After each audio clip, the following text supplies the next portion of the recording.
तो कहानी की शुरुआत होती है तीन दोस्तों से, जिनमें से एक दोस्त जिसका नाम एलियट है, उसकी 18th बर्थडे है।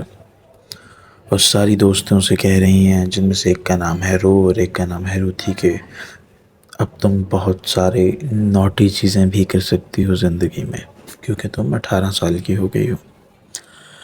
और वो लेक पर बोटिंग करते हुए काफ़ी ज़्यादा मज़े कर रहे हैं। और वहीं पर एलियट की फैमिली एक टेबल पर बैठे उसके बर्थडे केक लेकर उसका वेट कर रहे हैं कि वो अब आएगी और ताकि वो केक काट सकें। इतने में ही केक भी ख़राब हो रहा है। लेकिन इन सब चीज़ों से बेखबर एलियट अपने दोस्तों के साथ मज़े करने में लगी रहती है।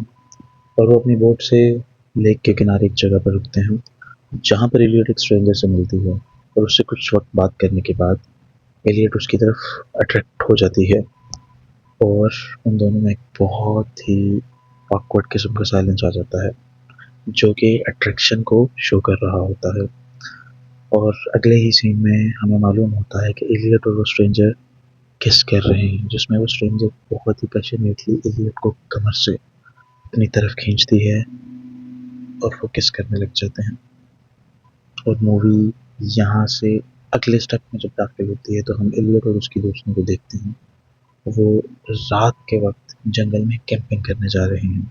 वहाँ पर एलियट और उसकी दोस्त रात भर शराब पीते हैं और वो नशे की हालत में गुमसुम हो जाते हैं। उसकी दोनों दोस्तें रू और रूथी नशे से धुत होकर ज़मीन पर ही गिर जाती हैं और सो जाती हैं। वहीं पर एलियट जागती रहती है और वहाँ पर उसकी मुलाकात होती है एक औरत से, जो कि उसे कहती है कि वो और कोई नहीं बल्कि 39 ईयर्स ओल्ड उसी की अपनी सेल्फ है, जिसे हम एक्सप्लेनेशन में ओल्ड एलियट कहकर पुकारेंगे।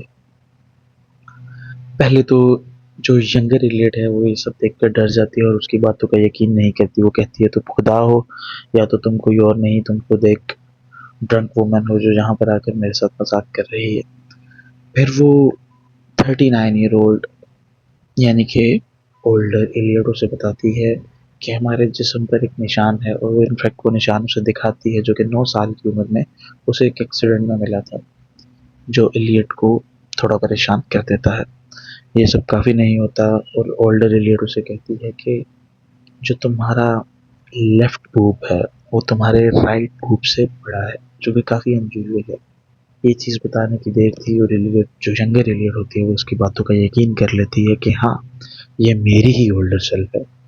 मज़ीद दिखाने के लिए वो उसे अपने पाँव की उँगली दिखाती है और वो कटी हुई होती है। और ये देखकर यंगर एलियट डर जाती है, क्योंकि उसे के साथ अभी तक वो वाला इवेंट नहीं हुआ होता।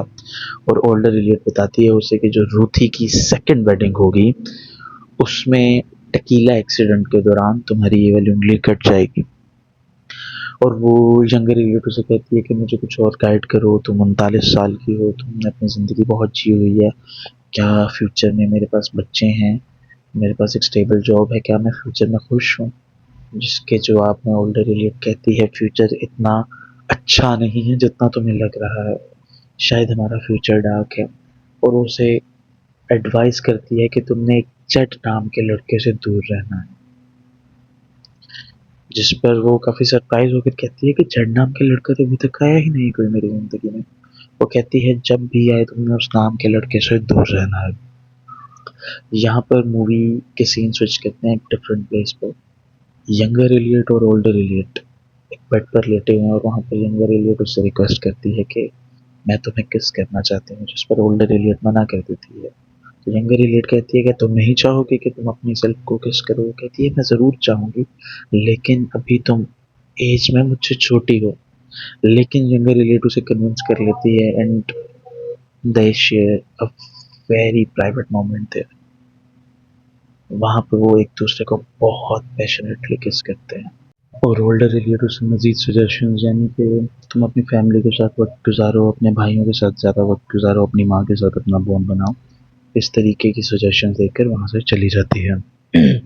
अब एलियट जाती है अपने घर और उसके घर वाले ऑलरेडी उसे देखकर काफ़ी गुस्सा है, क्योंकि उसने कल इनकी बर्थडे सेलिब्रेशन में हिस्सा नहीं लिया और वो सब उसका वेट कर रहे थे। लेक के किनारे बोट पर एलियट उसी स्ट्रेंजर से जो हमें मूवी के स्टार्ट में दिखाई गई थी सेक्स कर रही होती है। किसेस कर रही होती है उसे, और ये सब करते हुए वो वहीं पर सो जाती है। इतने में ही थोड़ी देर तक उसका भाई, जिसका नाम स्पेंसर है, उसे आकर उठाता है और उसे बताता है कि 11 बज गए हैं और अब हमें काम के लिए जाना है। इलियट वहाँ से उठती है और काम के लिए जाती है, कुछ देर काम करती है और वहाँ से थक कर वो स्विमिंग करने चली जाती है। वो कपड़ों के बगैर उस लेक में स्विमिंग कर रही है और अचानक ही उसके अंदर से एक स्ट्रेंज सा लड़का निकलता है और वो उसे बताता है कि वो यहीं पर काम करता है और उसके बाप टॉम को जानता है।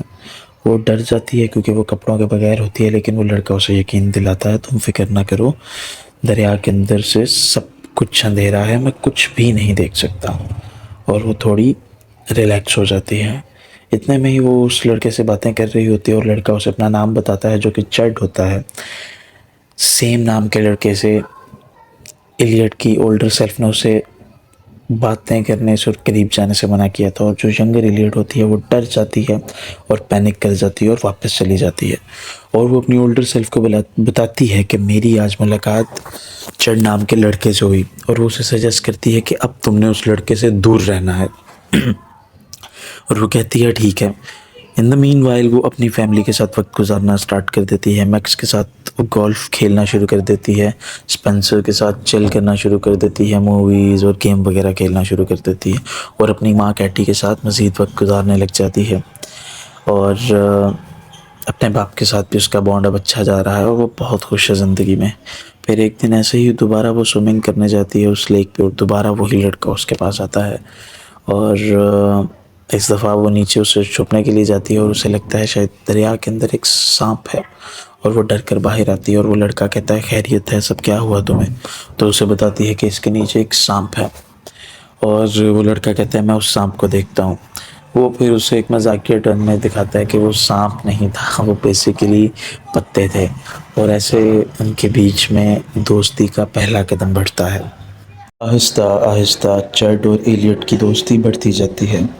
वो अक्सर ही शाम में काम करने के बाद दरिया के किनारे बैठकर अपने फ्यूचर गोल्स के बारे में बातें किया करते थे।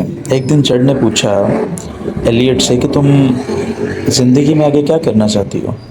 तो वो उसे बताती है कि मैं फार्मर तो नहीं बनना चाहती, मेरा फार्मिंग में ख़ास इतना कोई शौक़ है नहीं।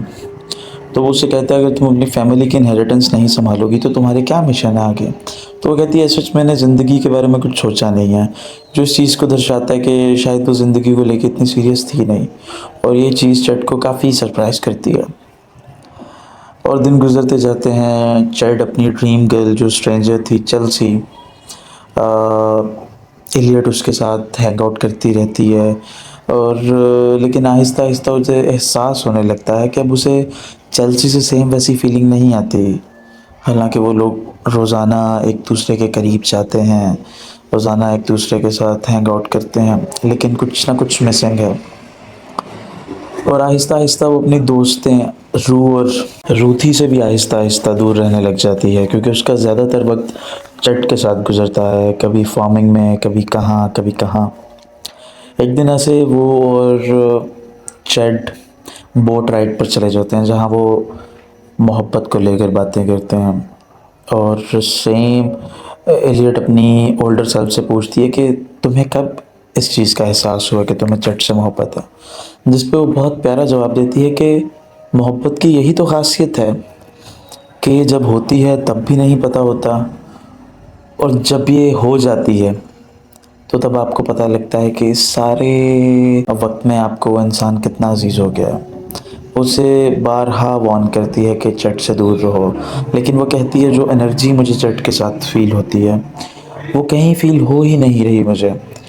तो उसकी जो दोस्तों का वक्त है वो भी चट का हो गया, और ऐसे ही वो बोट राइड पर जब मोहब्बत की बातें कर रही होती है चट के साथ, तो उसे बताती है कि चट मेरा दिल है कि ये लम्हा रुक जाए और ये बोट राइड हम लोग करते रहें और वक्त रुक जाए और मैं तुम्हारे साथ ही वक्त गुजारूँ। जहाँ पे वो एक बहुत ही खूबसूरत मोमेंट शेयर करते हैं और चड उसे किस करता है। उसे किस करने के बाद वो थोड़ी पैनिक हो जाती है, क्योंकि उसकी ओल्डर सेल्फ ने उसे वार्न किया हुआ था कि तुमने चड से मोहब्बत नहीं करनी। तो वो परेशान हो जाती है इस बात से। तो फिर अपनी दोस्त रूह के पास जाती है, उससे मशरूम्स लेती है ताकि वो बात कर सके अपनी ओल्डर सेल्फ से, और वहीं पे अपनी बाकी सारी दोस्तों से कन्फेस करती है कि मैं बाइसेक्सुअल हूँ। जिन्हें उन्हें लगता था कि वो एक लेस्बियन है क्योंकि वो चेल्सी के साथ हैंग आउट कर रही थी, लेकिन वो उसे बताती है कि मुझे चट के लिए फीलिंग्स हो रही हैं, तो मैं बाइसेक्सुअल हूँ। ये सब बातें सुन के उसकी दोस्तें काफ़ी हैरान हो जाती हैं। लेकिन कहानी चलती रहती है, तो वो उससे भी इकरार कर देती है चट से कि चट मुझे हाँ तुमसे काफ़ी मोहब्बत है। And they were close to that house, दरिया के किनारे, और वहाँ पे वो एक दूसरे के इतना करीब आते हैं कि उनकी हदें कब पार हो जाती हैं उन्हें पता ही नहीं लगता। फिर एक दूसरे के बहुत करीब आने के बाद चट जाता है एलियट को उसके घर छोड़ना, और वहाँ से खुशी खुशी वापस आ रही होती है कि उसकी ओल्डर सेल्फ उसके सामने आ जाती है और उसे कहती है मैंने तुम्हें सिर्फ एक चीज़ से मना किया था और तुमसे वो भी नहीं हो पाई, चट ठीक नहीं है। तो जो यंगर एलियट होती है वो कहती है कि मैं नहीं इग्नोर कर पा रही चट को, मुझे बताओ आखिर मसला है क्या, क्या ख़राबी है जो चट फ्यूचर में करेगा। तो उसे फाइनली बता ही देती है वो कोई ख़राबी नहीं करेगा, लेकिन वो मर जाएगा, और उसमें कोई ऐसी बुरी बात है ही नहीं कि जो तुम्हें फ्यूचर में बुरी लगे और तुम उससे नफ़रत करना शुरू कर दो। ये बात सुनकर यंग एलियट डिस्टर्ब हो जाती है और उसकी दुनिया हिल जाती है एक टाइम के लिए। तो और वहीं से अचानक चड आ जाता है, और सरप्राइजिंगली चड ओल्डर एलियट को भी देख पा रहा है, जिससे वो दोनों बड़ा परेशान हो जाते हैं। अब ओल्डर एलियट भी क्योंकि चड से मोहब्बत करती थी और वो उसकी याद में उसके मरने के बाद ड्रग्स पे लग गई, तो वो काफ़ी सैड हो जाती है, और चड एक जेंटलमैन की तरह उसके पास जाता है और उसे गले लगाता है, और ओल्डर एलियट को एक कनेक्टिविटी फील होती है क्योंकि ये वही आदमी था जिससे यंगर एलियट ने मोहब्बत की थी, तो उसका भी कुछ ना कुछ हिस्सा उसमें है।